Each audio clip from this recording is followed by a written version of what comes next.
ವಿಶ್ವ ಕ್ರಿಕೆಟ್ನ ದೈತ್ಯ ಶಕ್ತಿ ಎನಿಸಿಕೊಂಡಿರುವ ನಮ್ಮ ಬಲಿಷ್ಠ ಭಾರತ ತಂಡ ಐರ್ಲೆಂಡ್ ಎದುರು ಮಂಡಿಯೂರಿ ಶರಣಾಗಿದೆ. ಬರೀ ಸೋಲಲ್ಲ, ಇದು ಕ್ರಿಕೆಟ್ ಇತಿಹಾಸದಲ್ಲೇ ಭಾರತ ಅನುಭವಿಸಿದ ಒಂದು ಅನಿರೀಕ್ಷಿತ ಐತಿಹಾಸಿಕ ಮುಖಭಂಗ.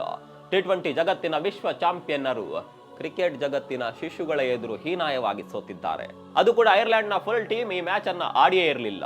6 ಜನ ಮೇನ್ ಪ್ಲೇಯರ್ಸ್ ಇಂಜುರಿ ಆಗಿದ್ರು. ಹೀಗಿರುವಾಗ ಐರ್ಲೆಂಡ್ ನ ಬಿ ಟೀಮ್ ಭಾರತದ ಫುಲ್ ಸ್ಟ್ರೆಂತ್ ಟೀಮ್ ಅನ್ನ ಮಕಾಡೆ ಮಲಗಿಸಿದೆ. ಅಲ್ಲಿಗೆ ಶ್ರೇಯಸ್ ಅಯ್ಯರ್ ನಾಯಕತ್ವದ ಮೊದಲ ಪಂದ್ಯದಲ್ಲೇ ಫೇಲ್ ಆಗಿದ್ದಾರೆ. ಅಷ್ಟಕ್ಕೂ ಭಾರತ ಎಡವಿದ್ದೆಲ್ಲಿ? ಅಹಂಕಾರವೇ ಸೋಲಿಗೆ ಕಾರಣವಾಯಿತಾ? ಐರ್ಲೆಂಡ್ ನ ಹೊಸ ಹುಡುಗರು ವಿಶ್ವ ಚಾಂಪಿಯನ್ನರನ್ನ ಮಣಿಸಿದ್ದು ಹೇಗೆ? ವೈಭವ್ ಸೂರ್ಯವಂಶಿಗೆ ಅವಕಾಶ ಕೊಡದೇ ಇದ್ದಿದ್ದೆ ಸೋಲಿಗೆ ಕಾರಣವಾಯ್ತಾ? ಎಲ್ಲವನ್ನ ತೋರಿಸ್ತೀವಿ. ಸ್ನೇಹಿತರೆ ನಮಸ್ಕಾರ, ಚರಿತ್ರೆ ಪ್ಲಸ್ಗೆ ನಿಮ್ಗೆಲ್ಲ ಪ್ರೀತಿಯ ಸ್ವಾಗತ. ಭಾರತ ಮತ್ತು ಐರ್ಲೆಂಡ್ ನಡುವಿನ ಮೊದಲ ಟಿ20 ಪಂದ್ಯ. ಮೈದಾನದಲ್ಲಿ ಹೊಸ ಹುರುಪು ಇತ್ತು. ಎಲ್ಲರ ಕಣ್ಣು ಯುವ ಆಟಗಾರ ವೈಭವ್ ಸೂರ್ಯವಂಶಿ ಅವರ ಮೇಲೆ ಇತ್ತು. ಆದರೆ ಕೋಚ್ ಸೀತಾಂಶು ಕೋಟಕ್ ಅವರ ತಂತ್ರಗಾರಿಕೆಯೇ ಬೇರೆ ಇತ್ತು. ಕೇವಲ ಸೂರ್ಯವಂಶಿಗೆ ಅವಕಾಶ ನೀಡಲು ಬೇರೊಬ್ಬರನ್ನ ಕೈ ಬಿಡಬಾರದು ಎಂಬ ನಿರ್ಧಾರದಿಂದ ಅವರಿಗೆ ಆಡುವ ಅವಕಾಶ ಸಿಗ್ಲಿಲ್ಲ. ಬದಲಾಗಿ ಆ ದಿನ ಕಾದಿದ್ದೇ ಬೇರೆ ಸುನಾಮಿ. ಮೊದಲು ಬ್ಯಾಟಿಂಗ್ ಆರಂಭಿಸಿದ ಐರ್ಲೆಂಡ್ ತಂಡದ ಶುರುವೇನು ಅಷ್ಟು ಸುಲಭವಾಗಿರಲಿಲ್ಲ.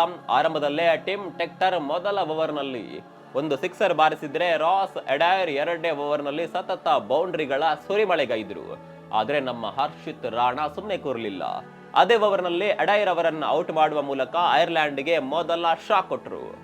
ಆ ನಂತರ ಶುರುವಾಯಿತು ನೋಡಿ ನಮ್ಮ ಫೀಲ್ಡರ್ಗಳ ಎಡವಟ್ಟು. 3ನೇ ಓವರ್ನಲ್ಲಿ ಶಿವಮ್ ದುಬೆ ಅವರು ಟಿಮ್ ಟೆಕ್ಟರ್ ಅವರ ಕ್ಯಾಚ್ ಅನ್ನ ಕೈಬಿಟ್ರು. ಆದರೆ ಅವರ ಸಹೋದರ ಹ್ಯಾರಿ ಟೆಕ್ಟರ್ಗೆ ಆ ಅದೃಷ್ಟ ಇರಲಿಲ್ಲ. ಕೇವಲ 3 ಎಸೆತಗಳ ನಂತರ ಹರ್ಷದೀಪ್ ಸಿಂಗ್ ಬೌಲಿಂಗ್ ನಲ್ಲಿ 0ಗೆ ಔಟ್ ಆದ್ರು. ಪವರ್ ಪ್ಲೇ ಮುಗಿಯುವ ಹೊತ್ತಿಗೆ ಬೌಂಡ್ರಿಗಳು ಒಣಗಿ ಹೋಗಿದ್ದವು.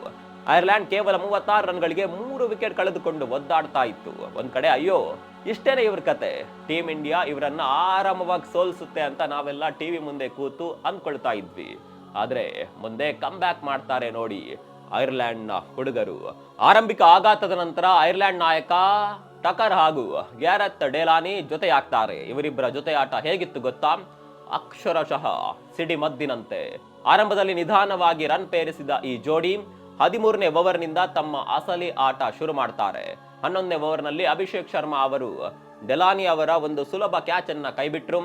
ಈ ಒಂದೇ ಒಂದು ತಪ್ಪು ಭಾರತಕ್ಕೆ ಎಷ್ಟು ದುಬಾರಿ ಆಯಿತು ಅಂದ್ರೆ, ಇದೇ ಡೆಲಾನಿ ನಮ್ಮ ಪ್ರಸಿದ್ಧ ಕೃಷ್ಣ ಅವರ ಒಂದೇ ಓವರ್ನಲ್ಲಿ ಒಂದು 4 ಮತ್ತು ಸತತ 3 ಸಿಕ್ಸರ್ ಸಿಡಿಸಿ ಅಬ್ಬರಿಸಿದ್ರು. ನಾಯಕ ಟಕರ್ ಕೇವಲ 36 ಎಸೆತಗಳಲ್ಲಿ 50 ರನ್ ಸಿಡಿಸಿದ್ರೆ, ಡೆಲಾನಿ 49 ರನ್ ಬಾರಿಸಿ ಮಿಂಚಿದ್ರು. ಜಾರ್ಜ್ ಡಕ್ರೇಲ್ ಕೂಡ ವಾಷಿಂಗ್ಟನ್ ಸುಂದರ್ ಅವರ ಫುಲ್ ಟಾಸ್ ಎಸೆತವನ್ನ ಸಿಕ್ಸರ್ ಗಟ್ಟಿ ಸತತ ಬೌಂಡ್ರಿಗಳನ್ನ ಬಾರಿಸಿದ್ರು. ಕೊನೆಯಲ್ಲಿ ಅಕ್ಷರ್ ಪಟೇಲ್ ಮತ್ತು ಹರ್ಷದೀಪ್ ಸಿಂಗ್ ಬಿಗಿಯಾದ ಓವರ್ಗಳನ್ನ ಹಾಕಿದ್ರು. ಐರ್ಲೆಂಡ್ 20 ಓವರ್ಗಳಲ್ಲಿ 182 ರನ್ಗಳ ಬೃಹತ್ ಮೊತ್ತವನ್ನ ಕಲೆ ಹಾಕಿತು. ಹರ್ಷಿತ್ ರಾಣಾ 24 ರನ್ ನೀಡಿ 3 ವಿಕೆಟ್ ಪಡೆದ್ರು. ಸರಿ, 183 ರನ್ಗಳ ಟಾರ್ಗೆಟ್. ನಮ್ಮ ಬ್ಯಾಟರ್ಗಳಿಗೆ ಇದೇನು ಮಹಾ, ನಾವು ಆರಾಮವಾಗಿ ಚೇಸ್ ಮಾಡ್ತೀವಿ ಅಂತ ಭಾರತೀಯ ಅಭಿಮಾನಿಗಳು ನಿರಾಳರಾಗಿದ್ರು. ಭಾರತದ ಇನ್ನಿಂಗ್ಸ್ ಶುರುವಾಯಿತು. ಅಭಿಷೇಕ್ ಶರ್ಮಾ ಅವರು ಮ್ಯಾಥ್ಯೂ ಹ್ಯಾಂಪ್ರೈಸ್ ಅವರ ಬೌಲಿಂಗ್ ನಲ್ಲಿ ಸಿಕ್ಸರ್ ಮತ್ತು 4 ಬಾರಿಸಿ ಅಬ್ಬರದ ಆರಂಭ ನೀಡಿದ್ರು. ಆದ್ರೆ ಮತ್ತೊಂದು ಕಡೆಯಲ್ಲಿ ಅಂತಾರಾಷ್ಟ್ರೀಯ ಕ್ರಿಕೆಟ್ಗೆ ಮೊದಲ ಬಾರಿಗೆ ಕಾಲಿಟ್ಟ ಐರ್ಲೆಂಡ್ ನ ಹೊಸ ಯುವ ಬೌಲರ್ ಜೈ ಮೋಂದ್ರಾ ತಾನು ಎಸೆದ ಅಂತಾರಾಷ್ಟ್ರೀಯ ಕ್ರಿಕೆಟ್ ನ ಮೊಟ್ಟ ಮೊದಲ ಬಾಲ್ ನಲ್ಲೇ ಸ್ಟಾರ್ ಆಟಗಾರ ಸಂಜು ಸ್ಯಾಮ್ಸನ್ ಅವರ ವಿಕೆಟ್ ಕೀಳ್ತಾರೆ. ಇಮ್ಯಾಜಿನ್ ಮಾಡಿ, ತನ್ನ ಮೊದಲ ಬಾಲ್ ನಲ್ಲೇ ವಿಕೆಟ್. ಭಾರತೀಯ ಅಭಿಮಾನಿಗಳಿಗೆ ಮೊದಲ ಶಾಕ್. ಆದ್ರೂ ಅಭಿಷೇಕ್ ಶರ್ಮಾ ಸುಮ್ಮನಾಗ್ಲಿಲ್ಲ. ಜೈ ಮೋಂದ್ರಾಗೆ ಒಂದು ಸಿಕ್ಸರ್, ಲಿಯಾಮ್ ಮೆಕಾರ್ತಿಗೆ ಸತತ 4 ಬೌಂಡ್ರಿ ಬಾರಿಸಿ ಅಬ್ಬರಿಸಿದ್ರು. ಆದ್ರೆ ಅಸಲಿ ಟ್ವಿಸ್ಟ್ ಶುರುವಾಗಿದ್ದೆ ಆಮೇಲೆ. ಮೈದಾನಕ್ಕೆ ಎಂಟ್ರಿ ಕೊಟ್ಟದ್ದು ಮತ್ತೊಬ್ಬ ಡೆಬ್ಯೂಟೆಂಟ್, ಅಂದ್ರೆ ಹೊಸ ಆಟಗಾರ ಮ್ಯಾಥ್ಯೂ ಹೊಲಾರ್ಡ್. ಈತ ತನ್ನ 2ನೇ ಎಸೆತದಲ್ಲೇ ಇಶಾನ್ ಕಿಶನ್ ಅವರನ್ನ ಪೆವಿಲಿಯನ್ಗೆ ಕಳಿಸಿದ್ದ. ಅಷ್ಟಕ್ಕೆ ಸುಮ್ಮನಾಗದ ಈತ ತನ್ನ ಮುಂದಿನ ಓವರ್ನಲ್ಲಿ ಬಂದು ಸ್ವತಃ ಕ್ಯಾಪ್ಟನ್ ಶ್ರೇಯಸ್ ಅಯ್ಯರ್ ಅವರನ್ನೇ ಔಟ್ ಮಾಡಿಬಿಟ್ಟ. ಪವರ್ ಪ್ಲೇ ಮುಗಿಯುವಷ್ಟರಲ್ಲಿ ಭಾರತ 68 ರನ್ಗಳಿಗೆ 3 ವಿಕೆಟ್ ಕಳೆದುಕೊಂಡು ಒಂದು ರೀತಿ ಸಂಕಷ್ಟಕ್ಕೆ ಸಿಲುಕಿತ್ತು. ಆಮೇಲೆ ಬಂದದ್ದು ಮ್ಯಾಥ್ಯೂ ಹಂಫ್ರೈಸ್ ಎಂಬ ಬೌಲರ್. ಇವರ ಕೈ ಬೆರಳಿನ ನಡುವಿನ ವೆಬ್ಬಿಂಗ್ ಹರಿದು ಗಾಯವಾಗಿತ್ತು. ಆದ್ರೂ ಲೆಕ್ಕಿಸದೆ ರಕ್ತ ಬರುವ ಕೈಯಲ್ಲೇ ಬೌಲಿಂಗ್ ಮಾಡಿ ತಿಲಕ್ ವರ್ಮಾ ಅವರ ವಿಕೆಟ್ ಎಗರಿಸ್ತಾರೆ. ಇದೇ ಹಂಫ್ರೈಸ್ ಗಾಯದ ನಡುವೆಯೂ ಬರೋಬ್ಬರಿ 3 ವಿಕೆಟ್ ಪಡಿತಾರೆ. ಅವರ ಈ ಡೆಡಿಕೇಶನ್ ನೋಡಿ ಇಡೀ ಪ್ರೇಕ್ಷಕರೇ ದಂಗಾಗಿದ್ರು. ಮತ್ತೆ ಬಂದ ಮ್ಯಾಥ್ಯೂ ಹೊಲಾರ್ಡ್ 12ನೇ ಓವರ್ನಲ್ಲಿ ವಾಷಿಂಗ್ಟನ್ ಸುಂದರ್ ವಿಕೆಟ್ ಕೂಡ ಪಡೆದು ತನ್ನ 3ನೇ ವಿಕೆಟ್ ಪೂರೈಸಿದ್ರು. ಒಂದ್ ಕಡೆ ವಿಕೆಟ್ ಉದುರ್ತಾ ಇದ್ರೆ ಏಕಾಂಗಿ ಹೋರಾಟ ನಡೆಸಿದ ಅಭಿಷೇಕ್ ಶರ್ಮಾ ಕೇವಲ 19 ಎಸೆತಗಳಲ್ಲಿ ಅರ್ಧಶತಕ ಪೂರೈಸಿ ಅದೇ ಓವರ್ನಲ್ಲಿ ಔಟ್ ಆಗ್ತಾರೆ. ಹಾಗಾದ್ರೆ ಬಲಿಷ್ಠ ಭಾರತ ಈ ಪಂದ್ಯವನ್ನ ಸೋತಿದ್ದಾದ್ರೂ ಹೇಗೆ? ಒಂದನೇ ಕಾರಣ ಐರ್ಲೆಂಡ್ ನ ಆ ಮೂವರು ಹೊಸ ಹುಡುಗರು. ಜೈ ಮೋಂದ್ರಾ 2 ವಿಕೆಟ್, ಮ್ಯಾಥ್ಯೂ ಹೊಲಾರ್ಡ್ 3 ವಿಕೆಟ್ ಮತ್ತು ಗಾಯಗೊಂಡ ಮ್ಯಾಥ್ಯೂ ಹಂಫ್ರೈಸ್ 3 ವಿಕೆಟ್. ಇವರು ಮೂವರೇ ಸೇರಿ ಒಟ್ಟು 8 ವಿಕೆಟ್ ಕಬಳಿಸಿದ್ರು. ಹೊಸಬರಾದ್ರೂ ಎಲ್ಲಿಯೂ ಅಂಜಿಕೆ ಇಲ್ಲದೆ ಬೌಲಿಂಗ್ ಮಾಡಿದ್ದು ಭಾರತದ ಸೋಲಿಗೆ ಪ್ರಮುಖ ಕಾರಣ. ಇನ್ನು ಎರಡನೇ ಕಾರಣ ಕಳಪೆ ಫೀಲ್ಡಿಂಗ್. 3ನೇ ಓವರ್ನಲ್ಲಿ ಶಿವಂ ದೂಬೆ ಕ್ಯಾಚ್ ಕೈಬಿಟ್ರು. 11ನೇ ಓವರ್ನಲ್ಲಿ ಅಭಿಷೇಕ್ ಶರ್ಮಾ ಡೆಲಾನಿ ಅವರ ಕ್ಯಾಚ್ ಬಿಟ್ರು. ಕ್ಯಾಚಸ್ ವಿನ್ ಮ್ಯಾಚಸ್ ಅನ್ನುವ ಮಾತಿದೆ. ಇಲ್ಲಿ ಅದೇ ಭಾರತಕ್ಕೆ ಮುಳುವಾಯಿತು. ಇನ್ನು 3ನೇ ಕಾರಣ ಮಧ್ಯಮ ಕ್ರಮಾಂಕದ ವೈಫಲ್ಯ. ಕೊನೆಯ 5 ಓವರ್ಗಳಲ್ಲಿ 54 ರನ್ ಬೇಕಿದ್ದಾಗ 16ನೇ ಓವರ್ನಲ್ಲಿ 25 ರನ್ ಗಳಿಸಿದ್ದ ಶಿವಂ ದೂಬೆ ಔಟ್ ಆದರು. ಬೆನ್ನಲ್ಲೇ 17ನೇ ಓವರ್ನಲ್ಲಿ ಅಕ್ಷರ್ ಪಟೇಲ್ ಔಟ್.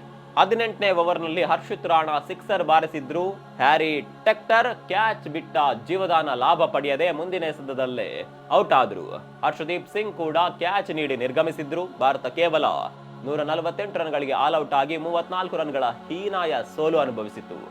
ಐರ್ಲೆಂಡ್ ಪಾಲಿಗೆ ಇದು ಕೇವಲ ಒಂದು ಗೆಲುವಲ್ಲ, ಯಾವುದೇ ಫಾರ್ಮ್ಯಾಟ್ ನಲ್ಲಿ ಭಾರತದ ವಿರುದ್ಧ ಅವರು ಪಡೆದ ಮೊಟ್ಟ ಮೊದಲ ಐತಿಹಾಸಿಕ ಗೆಲುವು.